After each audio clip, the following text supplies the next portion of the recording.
Okay, so we've been talking about a lot this past week in class, and really what's the difference between high level competitors or players in jiu-jitsu and lower levels. All right, and to be honest, the only thing that's really different is not necessarily the amount of skills in one's toolbox, but how they apply them. So what I mean by that is I've really taken a different approach to teaching in my basics class and my advanced class, more in teaching chain sequences, or what some people call flows. And I think that's more important because what happens more or less than often is, you can drill a technique and you can get it right. And then when it's time to roll, you can't seem to catch it, okay? Doesn't matter if you're low level or high level. So it becomes a very demeaning to yourself that you feel like you can't get anything accomplished. This is a very, very common feeling in grappling, okay? That you suck because it's hard. So you get sick of failing. When people start getting sick and tired of failing, that's when they begin to stop becoming, they're not motivated anymore, and then they really begin to start kind of pushing away. So one thing that I noticed that's so demoralizing is it's really not, not getting submitted or getting the submission. It's the fact that you can't seem to do anything right. That is way more demoralizing. So the only difference between your upper levels and your lower levels is that your upper levels are no longer focusing on that one aspect, okay?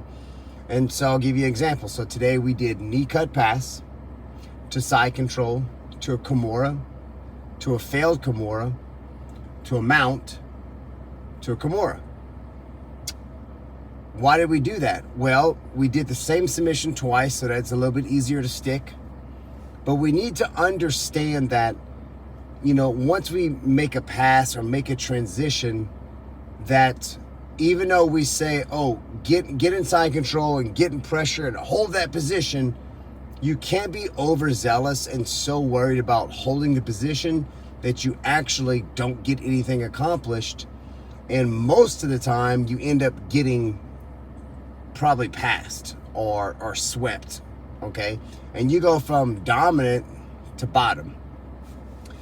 This is more demoralizing because most often what crushes people is it's really not submitting someone, because you'll often see people very prideful of how they survived and they were able to not get submitted or move from position to position. And that is more of a prideful aspect because you're learning how to put everything together.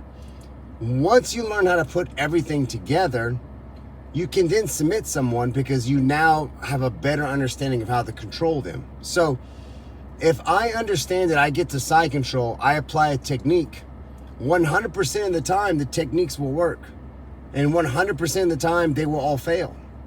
So I need to understand that, so what if I did something wrong? So what if they one-upped me in the position? While they're escaping, I need to move on to something else. I need to attack something else. I need to maintain my position and move on from the submission. It's not a big deal. And when you learn how to chain sequence all those things together, you begin to have a lot more progress.